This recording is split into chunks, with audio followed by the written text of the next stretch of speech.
Hey everybody, welcome to episode 73 of the Self-Publishing Roundtable, the podcast for indie authors by indie authors. I am your moderator, Wade Finnegan, and my co-panelists are Michelle Reed. Say hi, Michelle. Hello. And Xavier Granville. Hi, Xavier. Hi. Hello, Internet. Our special panelist for this episode is the one and only Brenna Aubrey. Hello, Brenna. One and only. One and only. Yep, there's only one Brenna Aubrey worth having on this podcast. That's right. This podcast is where we discuss today's topics and issues that matter to the business of the self-published author. To everybody that's watching us live on the selfpublishingroundtable.com, we thank you and we encourage you to leave some questions and comments, and we will make our best efforts to get them into the conversation. If you would take a moment at the end of the show to leave a review on iTunes or give us a thumbs up on YouTube, because every like and social media share helps to keep the show viable, and we appreciate your support, and we'll try really hard to stick with you guys if you stick with us. So, give you a little introduction to Brenna, even though she really doesn't need an introduction since she's been on the show a few times. Brenna Aubrey is a author of a new adult contemporary romance stories that center on geek culture, if you will. Her debut novel, At Any Price, actually released just a little over a year ago, back in 2013. I love from her website, so I stole it. She says, "When I'm not dreaming up people and worlds and writing them down, I'm also a mom, wife, teacher, avid reader, and a proud geek girl." Noticed her Facebook post earlier about Star Wars. A self-confessed gaming addict and a French-speaking, is that Francophile? Lover of nature and beautiful sunsets. But more importantly, she's a terrific author that has been gracious enough to come on to the roundtable again as we relaunch. And I really appreciate her saying yes. So welcome to the show, Brenna. Yeah, it was just about a year ago that I was on for the very first time. Yeah, almost exactly a year ago. So there you go. So that's really cool. So we with this relaunch, we're not going to change a whole lot, but for you guys who's kind of watching, kind of get you up to speed, we are going to try to be a little more round-table-ish, if you will, and Xavier, Michelle, myself will throw in what's happening in our lives in trying to pursue this writing dreams that we have, and we won't necessarily just full-out interview, though we obviously have Brenna on for her expertise and some of the great things that she's been doing in the last year. So that's kind of where we're going.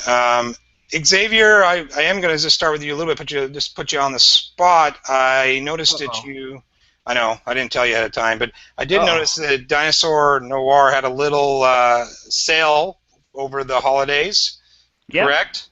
How did that go for you? Was that a win-win?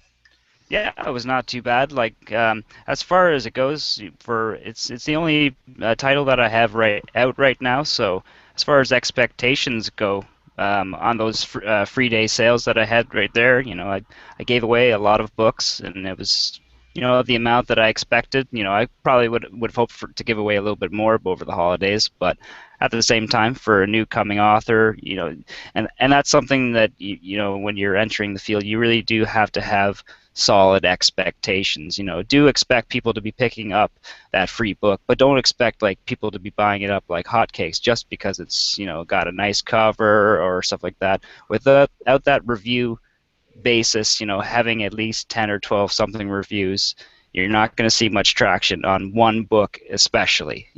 Get a couple books out there and a couple more reviews, then you're going to be seeing something. There you go. Cool. I'm sorry I didn't warn you ahead of time, but I just thought about that. It's like we also were going to, like I say, talk about our own experiences and such. So No, I won't put Michelle on the spot because I know the first show that would might freak her out a little bit. So the focus for tonight is looking a little bit back at 2014. It was a huge year for self-publishing, a lot of changes, and actually the reason that I sparked for Brenna right away for the first show was that her blog post reflecting over 2014 was really took off and a lot of people talking. So I kind of wanted to start off looking at 2014 since it is the first week of January and all. So Brenna and everybody, what is your biggest takeaway from 2014? What was something that's really sticking in your mind? Well, I think I'm going to start my conversation or my comments with I'm a complete and total newbie when it comes to self-publishing. I've only got 1 year behind my belt, and so my comments come from that perspective. I have no other year to compare with 2014. Sure. So anything I say is going to apply to me. So if I say, well, Kindle Unlimited wasn't didn't have a big effect, I'm talking about on my sales. But from what I understand, talking to other authors, it was very disruptive to their sales. So I think that's probably the biggest thing that happened. The biggest change was Kindle Unlimited in 2014. Definitely a huge newsmaker. Now, obviously, you don't have a lot to compare it with, but off the bat, off the top of your head, big hit to you. Was it a bad thing necessarily? Good thing? In between? I saw no real effect on my sales. Actually, my sales were actually started to do a lot better over the summer, and I'm not sure why. I have some theories. I think some of it might have been that my book was widely available, and a lot of people were pulling their books off of the other vendors, so that meant that there were less books available on those other vendors. I actually don't know. I was scratching my head when I was seeing everybody else complaining about their hits. Of course, I was only building momentum, and I only had 2 books out at the time that Kindle Unlimited was unrolled. So my perspective is going to be different than somebody who had like a really deep backlist and was making a lot of sales or making a lot of money off of longer books. My books are long, so they're definitely not what's right for Kindle Unlimited. But I don't know if I can really give a whole lot of perspective about Kindle Unlimited. I just dabbled in it. I put my short story in there just to see what would happen, but it's just I have very little data to share about that. Well, that's just it. Like, there's a lot of opinions, I guess, on Kindle Unlimited right now. But as far as actual data, I haven't personally seen, a hefty amount of it. There's a lot of evidence saying, that it's because of the royalty rates of how much shorter it is, because you have to read that 10% of the book in order to get the royalty. That some of the indie authors are starting to see a little less of a revenue spike because of just that lower royalty per book kind of a thing. But as far as the actual data, it's just there's so much speculation and rumor and I don't think enough people have really given it a shot enough to have a real yes or no answer yet. Yeah, I'll be the first to admit that I'm the least qualified person to make any kind of pronouncement about Kindle Unlimited based on my experiences. Like I said, had a very minimal experience with that one short story. I threw it in there more as a joke than anything else. And actually, I get sad when people actually buy it because it was a freebie. And I'm like, well, I'll throw it in Kindle Unlimited and see what happens. And I actually get sad when people pay 99 cents for it. I'd rather they just borrow it. That's funny. Yeah. But other than that, my books weren't right for the program, so I never put them in. And I was just too busy wanting to get traction on the other vendors. I'm of the opinion that I think it's a little too dangerous to give Amazon that kind of power over your backlist.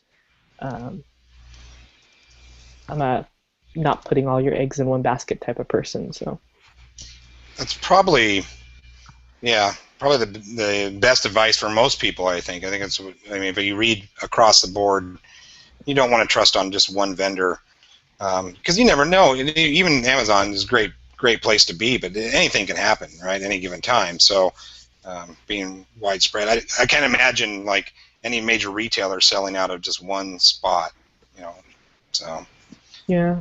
It makes sense. I think a lot of people, their biggest complaint was the visibility hit that Kindle Unlimited gave them because they saw their books selling the same amount but ranking differently. And yes. So that's the big plus of being on Amazon, is having the amazing visibility that it gives you. The also bots, the recommendations, and those things were not happening. A lot of people saw a hit right before Kindle Unlimited came out. So definitely, probably the biggest self-publishing news point of the year, I think, was Kindle Unlimited in 2014. Yeah, I would agree. Shell, you want to add anything there? No. I'm just kidding. I'm just kidding. Reader? Say it again. Are any of you enrolled as a reader into Kindle Unlimited? I've been wanting to do that just to see, from the reader's perspective, what it's like. I'm not, but I think Carl is. I don't read enough to do that. I don't read that much, which is probably not a good thing to admit. No, I know. I think I don't like the Netflix model when it came out. I mean, I use it a little bit through, because we have a Wii and stuff, but I don't like the idea of paying monthly for something I'm not using all the time. I mean, you'd have to be a lot of movie watching for Netflix to make sense to me.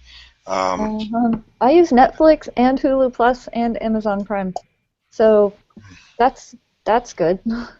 Yeah. But I don't do it for books. I'm just not to say way too much, but people watching live, since we're having it seems a little technical issues, just comment somebody if the camera is switching when people talk, so we can make sure that it is working correctly. Otherwise, I will just pose in the Xavier is a very attractive man. I did bring this glass of wine. So, I forgot the wine. I never, miss an opportunity to appear classy. Well, I know Jay certainly likes it today. Oh, there you go. Oh, classy. Oh. That's awesome. Brenna said no making her laugh, so you be good. I'm loud. I remember one time that you guys had me on as a co-host, and it was with Courtney Milan when we were talking translations, and I can't even remember what it was, but in the chat, it got going, and I could not stop laughing. I was like, and you know how it is, it gets way worse when you try to stop laughing, because you don't want to appear like you're laughing, but you just it has to come out, and so it gets even worse and worse. Yeah. My eyes were watering. It was awful. Anyways. All right. Well, 2014. Let's get back on track. Yeah, 24. Okay. Or we could switch a little bit and it's about what's coming up. What do you guys? What kind of trends are you seeing, Brenna, that you want to maybe try to take advantage of this coming year? What's kind of your game plan? That's what I want to know. Ooh, there you go. Some inquiring minds want to know. My game plan is to basically fatten my backlist. I've got 3 books out now, and I've noticed that with each book, definitely, and you hear this all the time, write, publish, repeat. It's so true. I saw it with my own numbers.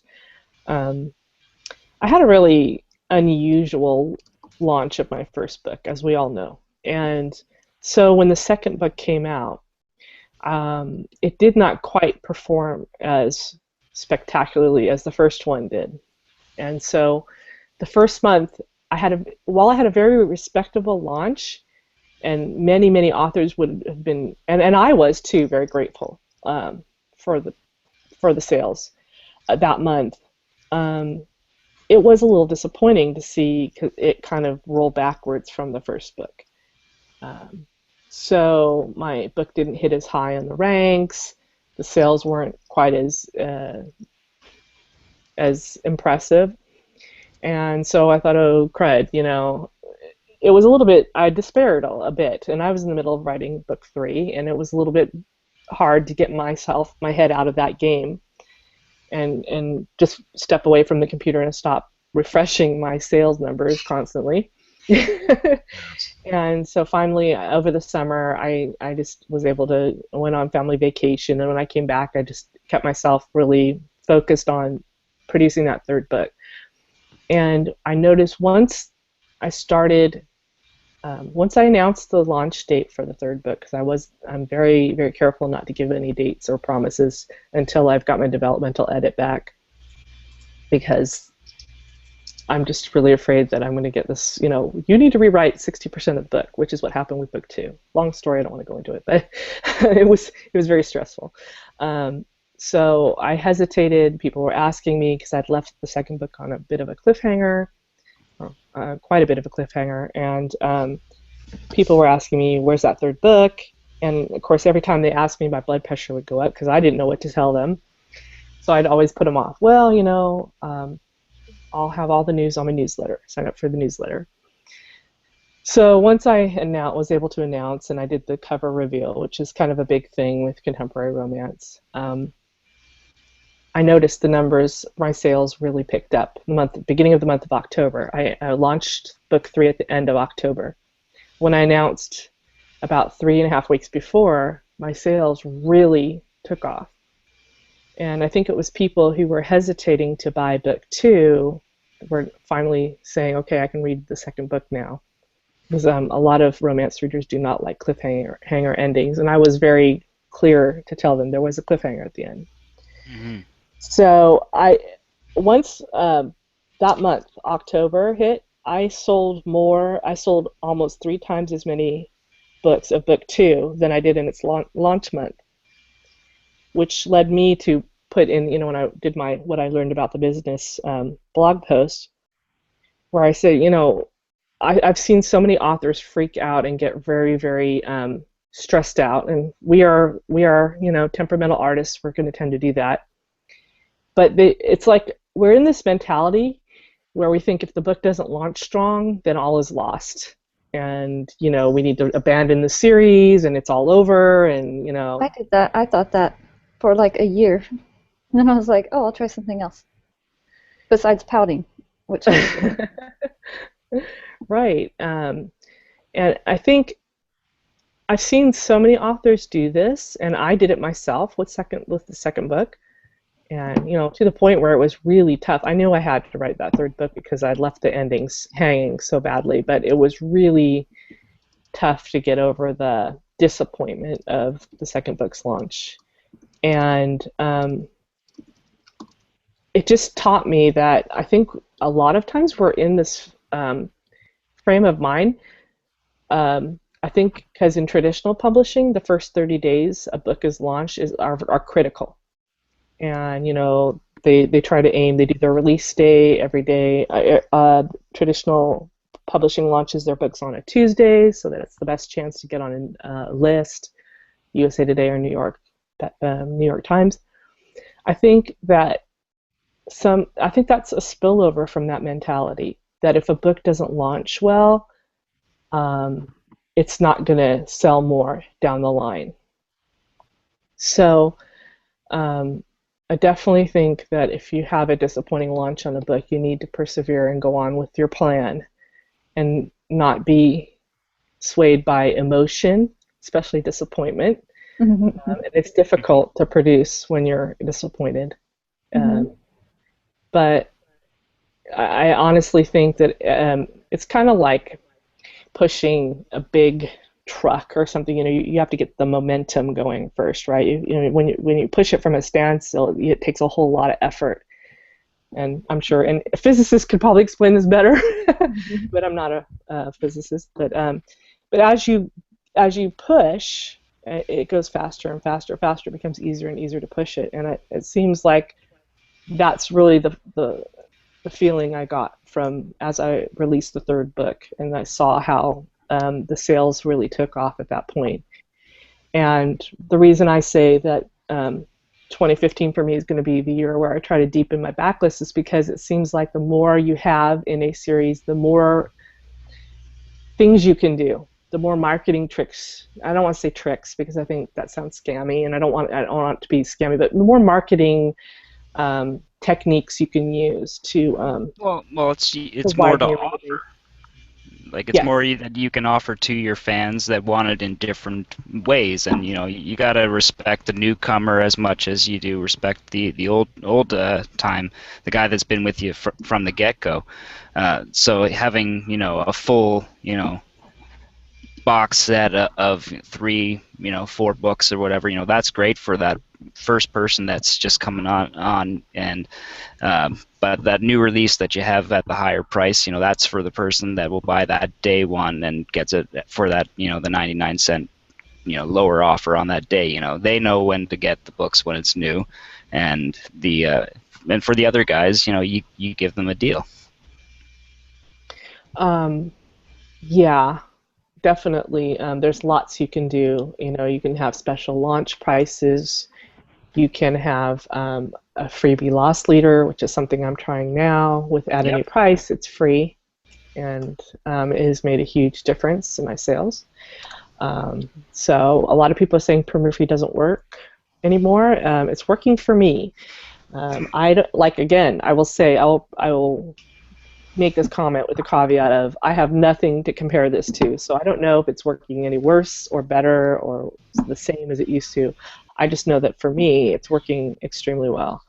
In the month that At Any Price has been free, I've had over 150,000 downloads. And that's awesome. That is awesome. That's awesome.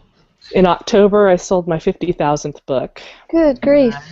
In December, or actually, right before the end of December, I sold my 100,000th book. So it took 10 months to get to 50,000. It took, what, 2 more months to get to 2 more months to get to 100. Yeah. Wow. That's bonkers. Yeah, I can't remember which one of the American presidents was, but something about luck where it's like, I've often found the relationship with luck is the more hard work that I put in, the more luck I have, kind of a deal. Right. Did you just post that on Facebook not that long ago? Yeah, it might have been Thomas Jefferson, I think that was. But yeah, the harder that you work, the more luck that you seem to have, and that it's very true. Like when you look at it from afar, it's never going to be that when you're kind of going through it, and especially not initially. It's everything when you do it for the first time, no matter what first time it is. That's always going to be so much more grating. But down the line, after you've done it 15, 20 times, book 20 is going to be written and published and marketed so much faster, more efficiently than book number 1 or 2. Yeah, it's like anything, right? You get better and better at it. Things go smoother. So, Brenna, is there? I mean, those are awesome numbers, and thank you for being so forthcoming and sharing. Is there target numbers that you try to hit that way? I mean, are you thinking, okay, I'm just going to roll the dice on several different things and see what happens, or I know that you still have a day job, so you're not having to necessarily worry about income totals. We all do worry about income totals, right? But it's not necessarily your only source of income. So what sort of, do you set any goals for that or anything you're looking for there? It's something I don't really have control over. I mean, there are things I can do to get things moving, like the freebie or like 99 cents, and I've been modulating. When I released book 3, I had all the books at full price except for book 3. I put out at $2.99, which is a $1 discount for 4 days, so my newsletter people could get it at a cheaper price. And then when I raised At Any Moment, the 3rd book, to full price, then I lowered the price for At Any Price. Hope this is not too confusing. For the 1st book, $2.99. So I kind of just did this, and that gave it a nice little push. I didn't do any advertising except for people, word of mouth, Twitter bots and whatnot. And then I did the blog post, and I'd always planned to make At Any Price free on its anniversary date. But I never said how long. It's kind of, I'm taking a wait and see attitude. Is it a perma-free? I can't even tell you right now. It's doing amazing right now, so it's free for now. But once things slow down, it may go back up to 99 cents or full price, or it's just something that I kind of am deciding to be a bit flexible on. But when it was 99 cents, and it's funny when I put in that post, don't panic and don't try not to make your decisions based on immediate emotion. When I first did 99 cents, the sales tanked. It was really weird. For about 5 days, I saw just these horrible numbers. Not horrible, but relatively horrible. And in comparison. Exactly. So I started to panic, and it was my husband that said, "Hey, look, we agreed when we talked about this. We agreed we're going to have it be." So he's kind of the voice of reason. I'm the temperamental artist, and he's the the analytical one. And he says, we agreed to do this for a week, so let's just hold out for a week. And of course, right at the end of the week, that's when things started to turn around. But then we sat down, and I decided on a number. Once I get under a certain number of sales per day about any price, book one, it will no longer be worth it to me to do a 99-cent sale on this book. It never dipped below that amount, but if it had for like more than 2 or 3 days, I would have changed the price back to full price. But fortunately, it gave me a boost in the ranks. It gave me visibility, and as soon as at any moment dropped off the hot new releases, that was the time, that was the signal or the cue for me to put the book for free and use that momentum. Of course, I made sure to apply for the BookBub first. Oh, yeah. That was probably... and you got it, right? Because that's another thing, too. It's like one of those... You got to be able to get the ad when you want the ad. Right, and it's true that I took that for granted because I'd already gotten the BookBub in May when book 2 released. I did a 99-cent sale for 3 weeks about any price, and I had a BookBub then too. And so I was counting on the BookBub, but it wasn't as if I didn't get the BookBub, it wasn't going to be the end of my end of the world or end of my strategy. It just, the BookBub helped a great deal. Yeah. It really shouldn't be something that is kind of like the well, same with Amazon. It's the all the eggs in the one basket thing. You shouldn't rely on something as BookBub or any of these marketing tools as the one thing that's going to give you mass sales. Don't think just because you get a BookBub that you're going to be selling a lot of books. Because I get a BookBub email every day. Do I buy a book every day? No, never. Like I will buy one every couple days, and only when both the cover and the plot synopsis are appealing to me.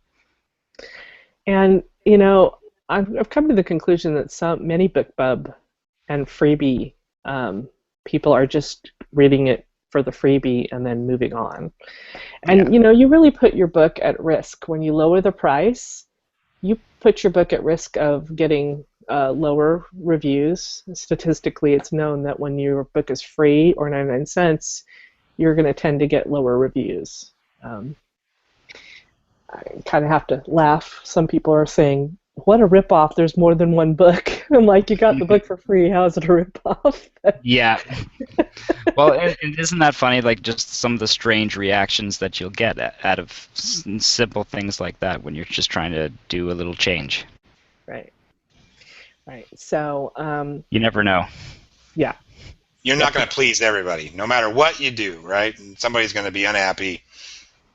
No matter. Well, even if they're not unhappy, you're going to confuse somebody, and that's always the funniest thing. You're going to cause some laughter to happen because when you read their reaction, then you're going to giggle.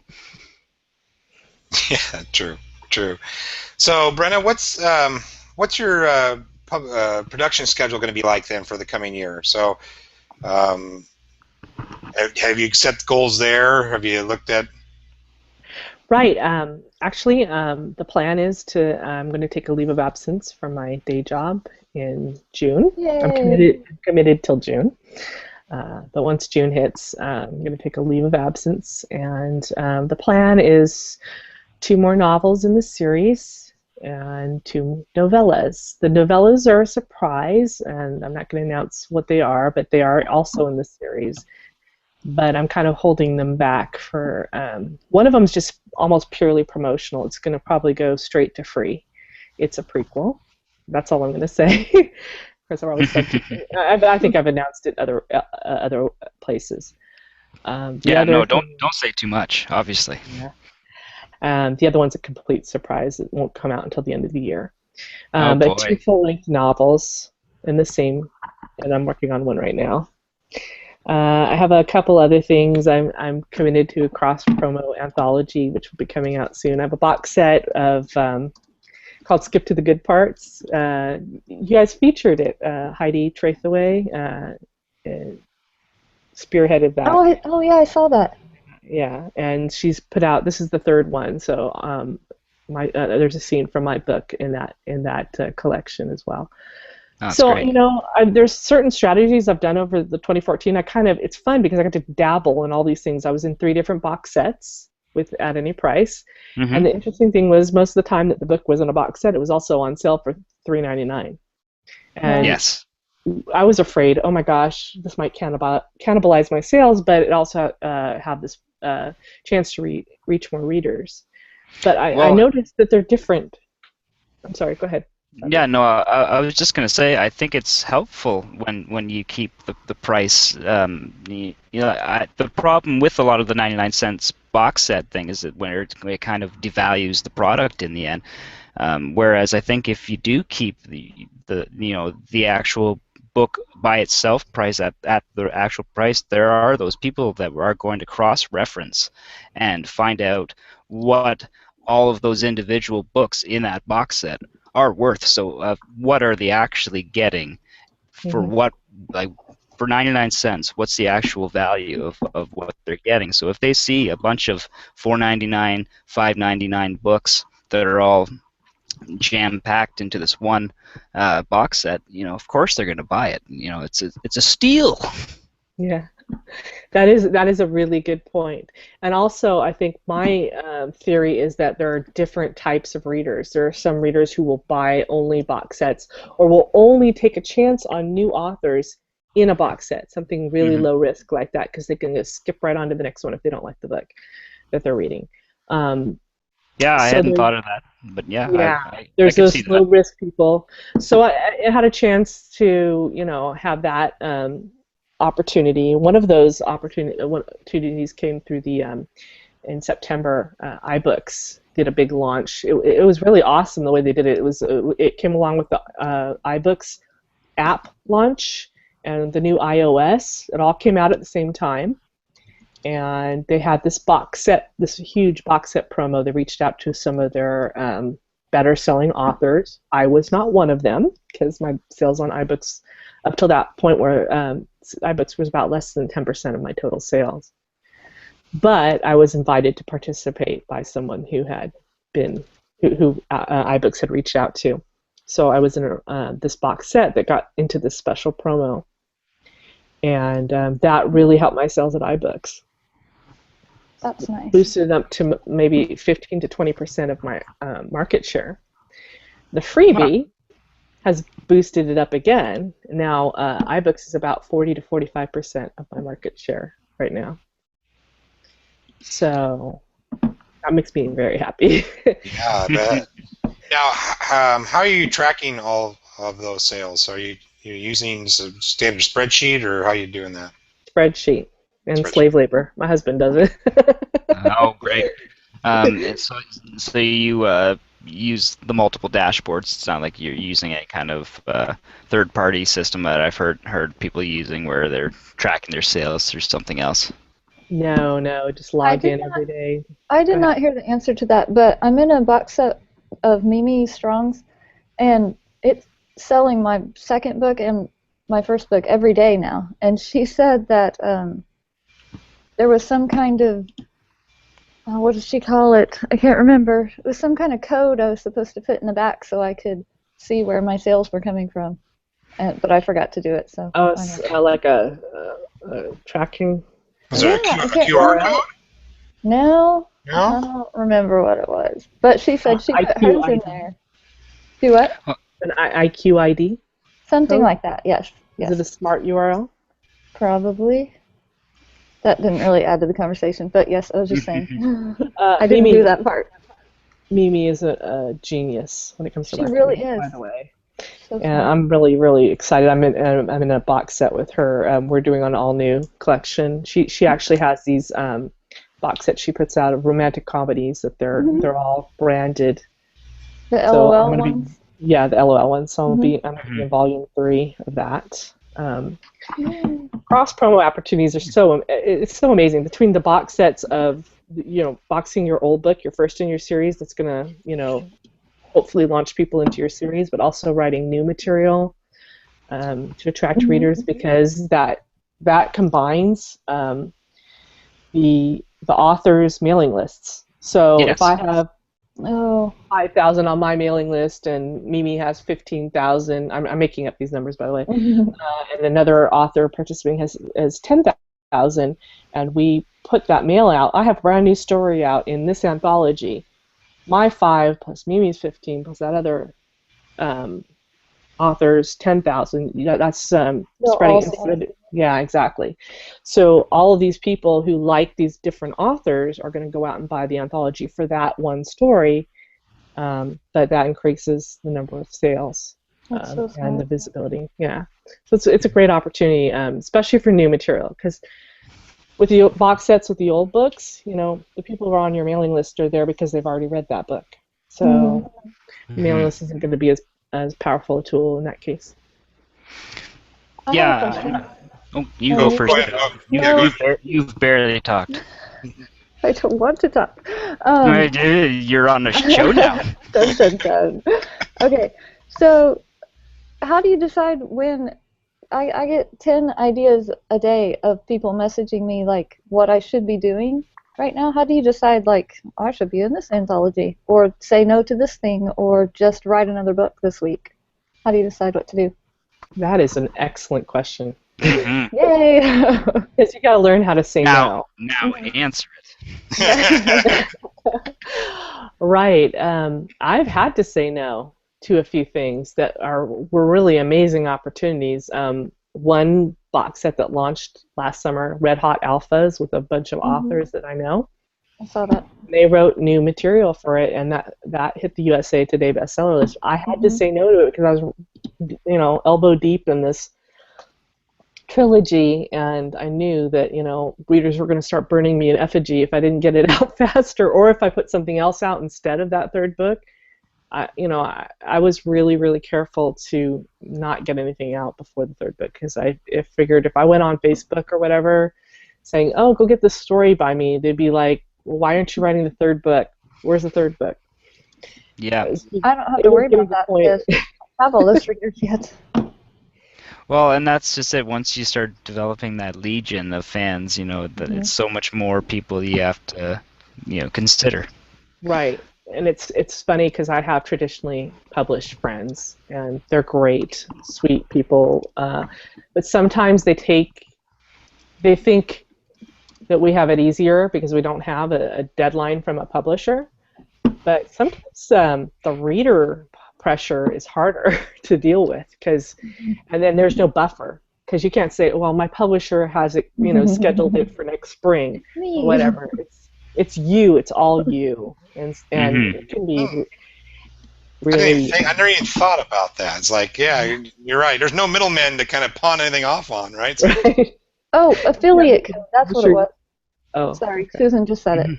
Affiliate code. Thank you. Yeah, no, I completely agree with that statement about the reader kind of having that much more of a pressure really than what an editor would. Just kind of getting into the self-publishing community, and especially this show was such a great resource for me when I was just a viewer, and now I'm a host. I am a host, people. Taking over the world. taking over the world. I am going up that ladder.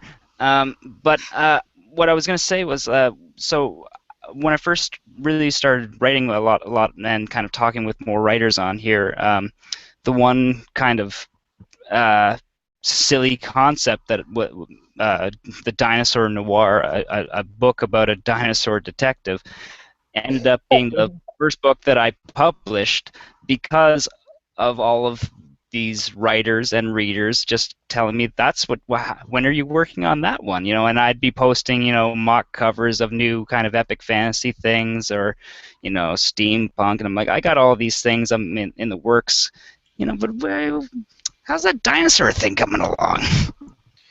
Actually, you kind of sound like me, Xavier. I have 5 file folders going right now of different stories that are like halfway through, and so I can really relate with you on that, because it's like you get this mindset. I started this. Oh, I got this cool idea. I want to do this. Oh, I got this cool idea. I want to do this. Mm-hmm. Well, and I think it was on Buddy's writing show. I think it was a while ago. I talked about Paul Rubens, the guy that played Pee Wee Herman, and he had just talked about how he had all these different improv sketch characters that he had done with all these improv groups back in the day, but really it wasn't until he did Pee Wee Herman that he became a character, and that people really latched on. And it's not so much that he kind of sold out as like, you give the people what they want. If they want Pee Wee Herman, you give them Pee Wee Herman. And in my case, you give them Dinosaur Noir. There you go. There you go. It is so hard as an author to stay focused, because that's how our minds are always working on different ideas. I mean, I've got like 3 different ideas for 3 different series and 3 different genres that I'd love to go after. But right now, my strategy has been focus on this series. This is the one that's got the momentum, and I can do those later. So I file them away in my little idea book and come back to go to work. Right. I was in the bathroom earlier, and my daughter was in the shower, and she said, "Did you say you were going to write 2 more books in your series?" And I was like, "Yeah, I think I am, because somebody told me to do it, so whatever." And I told her what I was going to do for the 4th one, and for the 5th one, she was like, "Well, how about this?" and rattled off like 10 minutes worth of story. And I was like, "Okay, that's what I'm going to do now." But you never know where it's going to go, right? Mm-hmm. She's your little muse. Mm-hmm. So, yeah. Go ahead, Xavier. Go ahead. Well, no, that's and that's the problem with going with the muse, pesky muses. Yeah, they can lead you astray a little bit too, right, or down rabbit hole. Sometimes readers will do that too. Readers will write to you, I want you to write a story about this, this, and this, or in the next book you should have this happen to the characters. And it's hard because they're so excited about it and they want to contribute. Mm-hmm. I already have a plan in mind of what's going to happen, and kind of hard because I have to go, well, that's definitely interesting. We'll see what happens, type of thing. Yeah, no, I would likewise. If I send up for like a beta read or something like that, I'd love to get comments back. But at the same time, you don't want to hear how to change it. You want to hear ways to make it better. Mm-hmm. And I find that the more that you have to explain why it's wrong, then it's the more difficult to really explain why it's wrong. The wordier that it is, the more someone's going to look at that and just see a giant chunk of text and go cross-eyed. Mm-hmm. But I think that the most effective things are just kind of like those little comments and just kind of make a little change there. I like what you did there. Those are some of the best kind of collaborative things that you can do. And when I was working in television and in film, that was really the difference with a good director and a good producer are those ones that positively encourage, but at the same time know when it's the point to strike and hammer out that issue, because it is an issue and you can't ignore it, but you can't make it the centerpiece either. You have to also accommodate for that person. Good point, Xavier. Yeah, really good point. Brenna, one of the things I kind of wanted to do, and by the way, just want to shout out, we got 44 people listening live tonight, which I think is a nice number for our first show back, and I want to tell everybody thank you for tuning in and taking time out of your evenings to watch us. So that's awesome. And I noticed they're trying to like break the comment thing, but anyway. Yeah, they always do. I used to be one of those guys trying to break the comments. Now I'm just We'll get watching better my at it. website explode. The Yeah, my stress is channel on. goes digga digga digga digga digga digga digga. Yeah. Like Wade was messaging in the chat about it. You hear it dinging. That's my phone with all like a billion messages from the chats. Like, I need to figure out freaking how to out. turn it off. To turn that off, where it doesn't Yeah. tell you. I do too. I just don't try to look at the phone too much. But yeah. So, Yeah. Brenda, you kind of answered this a little bit at the beginning, but I was curious about, well, one way you kind of answered it was, well, I'm going to take a leave of absence in June, which is freaking awesome. You're my hero right now because that's what I want to aspire to do. Right. Brenda and I are in the same line of work. But how do you do the work-life balance? That sort of thing. And you got this production schedule, and you have all these things to write, and I think you have 2 children, correct? I do. You do. So there's a lot going on there, and I know one of the things that comes up a lot is people like, how do you find the time? What do you do? So, I know we talked about this about a year ago, but it's been a while, so maybe you could see what it's like now. I have to say, for the last year, I'm going to be really honest with you. For the last year, I have not been doing very well with the work-life balance. I've been working. But we do have, my husband is a stay-at-home parent, so we do have a parent at home with the kids. But, I have to deal with why don't we see mommy very much? Because I'm home from the day job in the afternoon. I'm sitting down with them to help them with their homework for half an hour, and then I'm upstairs for mostly the rest of the evening, except at dinner. So, Wow. I'm looking forward to June for that reason. I need to get my life back. My kids are starting to get a little older. They're starting to hit a critical age, that age right before a teenager, and so yeah, I need to be around for them more. So that's a very good question. And while you still have the day job and you're trying to keep up a production schedule, I could have slowed down. And I think that a lot of indie authors are very pressured to produce, and I felt that pressure as well. But I have to be honest, part of the reason I kept myself to that production schedule is that I wanted those 3 books out before the first book would have been released if I'd published traditionally. So it was me kind of proving a point to myself and to, my readers, and that this was the better path for my books. It was me wanting to get the books out sooner to my readers, and write them the way that I wanted to write them instead of the way that they may have been changed had I put them out traditionally.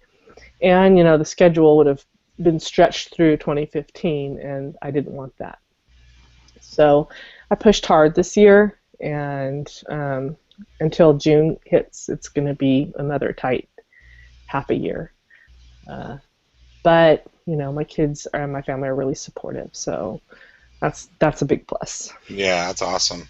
And you must have some good discipline yourself, because I mean that's hard after put in 8 hours of the day job, come home, eat dinner, maybe do homework, and then head upstairs or wherever you're set. Yeah, and then to put in. Isn't that what you do, Wade? Well, that's what I attempt to do a lot of the times. I just find it. I think even like the guys that are doing it full time, like even like the SPP guys and stuff, they talk about once you get out of the rhythm, like I'll do good for a week or 2, and then it's like going to work out or whatever, right, or diet or whatever, and then this happens, and we got this thing to go to, and I don't write for 3 days, and then I go, I don't really want to write tonight or whatever, and then next thing you know, it's snowballing. So that is tough. It's very impressive. Very impressive. Go ahead, Michelle. I have a friend that does the write 50,000 words in 24 hours, and he'll write his 50,000 words, and then he'll take 3 months off. So he'll write for 24 hours straight. Is that right? Mm-hmm. Wow. Yeah, and he live streams it. He's going to be on the show, actually. Yeah, that's right. That's in February, right? Yeah. Mm-hmm. Yeah. Oh, I knew yeah, that. man. I knew that. I already knew that. He writes 50,000 words in 24 hours. Yep. That's his NaNoWriMo challenge. He's done that for the past 2 years. That's instead of doing it over 30 days, he does it in one night. Wow, and I thought I was, I do my fast drafts in 2 weeks usually. It hasn't happened, but And he even admits it's a rough manuscript. You know, it's nothing polished. He's not toting about saying this is a manifesto of some sorts. yeah, it's a word bomb. Right. You can send a rough draft like that to the editor, and they can do their magic. Well, I would never ever send a manuscript I wouldn't either. to an editor. That would need to be rewritten before anyone saw it. You want to be mean to those editors, Michelle? What'd you say? You want to be mean to those editors? No. I'm too poor to afford an editor, please. Yeah, Carl Sinclair just made a comment, and I was just thinking the same thing. 50K in one day, 5 words usable. He live streams it too, so you can actually see what he's writing. Yeah, no, exactly. Wow. It's pretty interesting to watch. That's brave. No one, not even my critique partner, no one's first draft. It is that bad. Well, and it's that the sense of community now that indie authors and writers now have, that's you're opened up to these things. The idea of writing 50,000 words in one day, it is a marathon lap. But the nice thing is that instead of having to do it, you could just live stream watch this other guy do it. Garrett Robertson live streamed some of his. Yeah, exactly, and it's all about that community. That's really the best part about being an author nowadays. It was always such a sheltered off thing. One thing that I wanted to try to get going more here on the show is more activity. Like, I love how many comments that we get, but I'd love to see more like interaction of kind of games and stuff like that. Like I'm posting a comment here. I wanted to be doing weekly writing prompts. So people just I'm posted it right now. Hit reply and just send us a random writing prompt. Something strange. Like a rainy day in Africa, or just a random sentence or 2 sentences. And next week, for each show, one of us is going to come back with a 500,000, 5,000 word short story. Somewhere in between a flash fiction and short story each Dinosaur week. Billionaire. What was the second word? Billionaire. Dinosaur Billionaire. Okay, so we got to tap into that romantic billionaire. Perfect. Yeah. Okay. So something along the lines of like Dinosaur 50 Shades of Grey. It could be good, but is Chastain in the comments tonight? Is he there? Chastain is lurking around somewhere. 50 Shades of Dinosaur. No, that is not going to be pretty. Yeah. Wait. Carl has a question. I'm just looking for it. He wants to know what your favorite movie was this summer, Brenna. That's a good question. Favorite nerd movie. Everybody knows what mine is. Yeah, we didn't. Guardians of the Galaxy. That's easy. Oh, yay! Well, I missed it. What'd you say, Brenna? Guardians of the Galaxy. Guardians of the Galaxy. Yeah, I thought that movie was fantastic. I saw it 4 times in the theater, and only 3 times my husband knows about. Ooh, but I guess he'll watch this later, so yeah. Movie watching. So I'm kind of known for my geek references in my books. I have my characters sit down around a table and roll dice and play D&D. Yeah. Nice. So I write, billionaire romance, but geek style. That's awesome. They argue about Star Wars, and they watch Doctor Who, and I think of that's geeky. Yeah. There's a part in Dinosaur Noir where I have a character that's named Dr. Ramus, and it's not until book number 2 that you find out that his first name is Harold. So he's Harold. He's just Harold Ramis, and throughout the first book, there's quite a few Ghostbusters lines. But nice. but they're also like contextual and within he's a weird character, wacky scientist. I don't know. His name is just Dr. Ramus. but I love it. but I haven't had anybody point that out to me yet. It's the one kind of big joke that I intentionally kept in there. And I got a definite Harold Ramis reference, but no one's popped that one out yet. But I love throwing that in. Those little nerdy references that otherwise, unless you kind of saw that movie or heard that stand-up special, like you're not going to get it, but otherwise it just fits. Okay, I have another question because I didn't get the first question right, and you did just fine, Michelle. Don't let Carl criticize you. Okay, he'll yell at me later. He wants to know what movie you're waiting for this year. Yeah, where do you am I waiting for this year? I guess. Probably next Unless I got it wrong again. Yeah, next Avengers movie. Yes, I like you. These are easy. He's throwing me soft pitches here. I'm hoping they surprise us with like Guardians of the Galaxy 2 as a surprise, like the Beyonce CD. Oh wow! Surprised we made it real fast. It opens this weekend. I think it's a little harder to cut a movie fast than it would be a CD. But maybe. Oh, they can do it. We can put a man on the moon or not. Then they can make a movie real fast. Did you say or not? Did you say or not? I did. Well, if you watch those videos, there's a lot of crazy stuff going on in those videos. The guy on the moon. There's the flag. The flag's waving. Why is the flag waving? It's space. There's no air in space. I love conspiracy theories. You will. Yeah. I would love for just randomly Jesse Ventura to come on the show, just like, do you know about the truth? Well, why don't you schedule him? Get that going, Xavier. Come on. Get the former governor of Minnesota, former WWF wrestler, current guy hanging out along a beach in a surf shack in Mexico. He's off the grid. Get on. Yeah, I think so. Sounds like a write-off trip to me. It's for work. Let's go to Mexico and kidnap this guy. Yeah, we gotta go find Jesse Ventura. He hasn't done enough damage to the national world and media at large. We need to track him down. Well, we are, believe it or not, can you believe how fast I went? We came up on it's already about an hour. Are you sure? We've been talking. It is. Yeah, we've been talking for almost an hour already. So,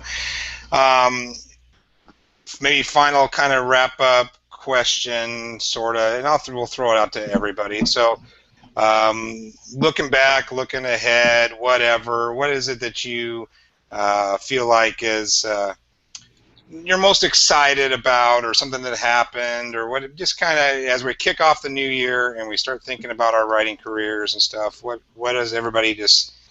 I think I know what Brenna's answer is already, but because she already hinted at it, but maybe not. But we'll go across the bottom of my screen. So I'll start with Xavier. What are you looking most forward to? Let me think. I would say, I'm going to be getting my plan is to have 6 novels out this year, because I have one completed right now and just still in editing, and then I have another one that I'm the sequel to Dinosaur Noir that's going to be coming out in the next couple of months. But then also, I noticed that since the Kindle has opened up to the illustrated books finally, like at least for an independent author. I'm going to be taking my time at it, but I'm going to be trying to do a Christmas type novel that's YA under a different pen name, and it'll be all Santa Claus and lots of stuff. So it's going to be lots of pictures, but I haven't seen too many self-published authors really tackle that children's book format, and that's mostly just because up until recently, it was very hard to get that the sizing of as far because between devices, when you're working with images, the resolutions are often different per device, so you're kind of at the mercy of the technology, not so much as just hoping you put up the perfect version of the book. So and that's where a traditional publisher would come in handy right there. Very true. Mm. Very true. Michelle, What? putting you on the spot. What are you looking forward to for this coming year? Spurt, of course. Spurt. Spurt. Everybody looks forward to that, Michelle. I was going to post a picture of it, but I don't know if I'm allowed to yet, because I haven't paid for them yet. But I got new covers. Am I allowed to say that, Xavier? Yeah. Xavier made me new covers for my whole series, and they're so pretty. So I'm looking forward to that and writing the other 6 books that I have planned for this year. Wow. Everybody's getting sick. Going to be very prolific this year. I'm going to be slacker compared to all of you. Well, I didn't say it was going to be good, but I'm going to try. I'm going to write just terrible books, but I'm going to write lots of them. I'm going to get it done. Brenna? Well, putting out new books, but also exploring new avenues. One thing that's in production right now, I have audiobooks in production, so those will hopefully be out within the next month or so for my trilogy. And then also going to be investigating translations. Nice. Now, any particular markets are you looking to translate to, or? German, and of course French, because I just love French. Could you translate your own, you think, in French? No, I'm not fluent enough to be able to write in French. I could read it, but being able to produce in French, I don't have the command of. It's been too long since I lived there, and I don't have the command of the idiomatic language like I do in English. So being able to, and I have no idea how I translate my geeky references and all of that. In fact, I think the translator is going to have their hands full when they get my manuscript. Yeah, that's true. Hard to get that come across. Yeah. Well, as Michelle said, I am really excited about having the show back. Not to geek out on our own podcast too much, but I missed it, and I'm glad these 2 crazy people decided to say yes when I asked them. I really thought. I don't think I did say yes at first. Yeah, I think you actually did say no, didn't you? But, yeah. So, but I appreciate both of you, and Brenna, I appreciate you coming on. I'm looking forward just to getting some shit done. I'll put it blunt. I have forced myself to I'm just going to get some stuff done. And I want to be like Brenna someday and say June I'll be going on hiatus or something. So, my principal doesn't know yet, so. Hopefully your principal doesn't watch the show then.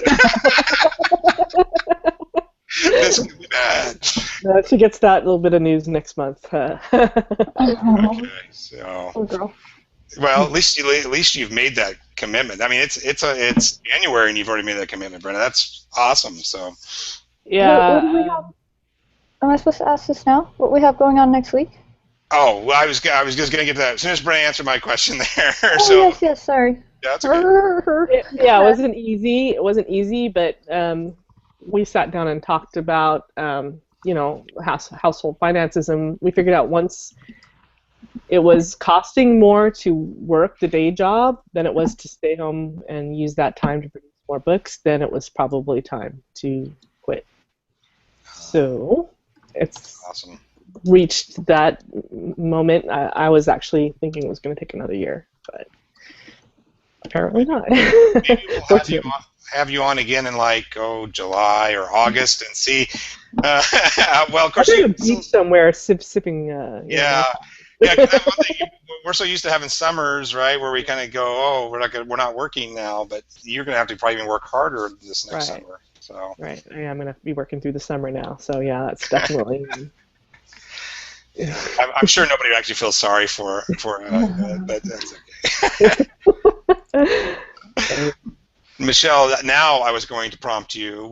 Since I'd have been more professional if I would have my calendar and stuff in front of me, but I don't. So next week we got coming up. We have Robert Chaz Shoot, and I hope I'm saying that right. But he's I know him from another group, and he's really smart, and he sells well. Okay. So we'll talk about sales or what he's doing and whatever else. And anybody else got any final things they want to throw in? Yeah, send us more writing prompts, because if we don't get any more, I'm going to be doing something for Buddy about the rains down in Africa. Oh, that song! What song is that? Is that Toto? That's Toto. And if it ends up being that's the best writing prompt, I promise I'm going to just sing Africa. Thank you, Xavier, for that earworm. It's going to be in my head for the rest of the night. Yeah. Bless the rains down in Africa. Cut him up. This is the first time someone sang on the podcast. Yes, it is, and it won't be the last. You have to watch the Jimmy Fallon one with Justin Timberlake. That's the best when they sing it. I bet you You that don't would know be what I'm good. talking about. That does sound good. That does sound good. No, I think I'm the youngest out of all of us, and I still don't. I blank whenever I hear the name Justin Timberlake. I'm like, who? Oh, right. He Yeah, brought well. sexy back. Right. Oh no. Right. Right. Okay. Sure. Okay. That guy. That guy. I Yeah. thought I left him in the sink. Are we doing an after party? Yeah. And you're hosting, right, Michelle? Oh, yes. Yes. Okay. So right now, at the top there of our comments, if you want to be invited, let Michelle know. If she doesn't have you in her circles already, you might want to leave an email so she can send an email invitation. But we will try to do a little after parties each time, like it's been a tradition. So we'll do that. I want to say thank you again to everybody for tuning in tonight. The support was awesome. Thank you again, Brenna, for coming on and putting up with our shenanigans one more time. I have a feeling this won't be the last time we see you, though. I have a feeling you guys just can't. I'm keep expecting you to be sick of me. By now. I love you. Can't get enough of Brenna. No. Everybody, please go over to iTunes, leave us a review. That helps us out. Give us a thumbs up on the old YouTube. Share all over the place. And I won't go on again, by the way, until you have Kristen Harbour on. Then I'll go on after Kristen. Well, you hear that, Kristen? I'm sure she's going to watch this or listen to this sometime. Brenna just called you out. I did. I called her out. Yeah, I'd love to have Kristen. She snorts great. It's so awesome. But anyway, Don't forget to check out Brenna's books. There's each of the images on our website. If you click on her face, you'll go right to her website, and if you click on any of her books, it's going to go right to Amazon. So And feel free to read my post too, my blog post, if you haven't already, about my year. about your year, yes, that's awesome. That's a really good one. Definitely check that out. It's right on her blog, right on the website. All right. Well, thanks everybody again. Happy reading to everybody. We will see you next week, 7 Pacific, 10 Eastern. Everybody wave goodbye. Bye. Bye.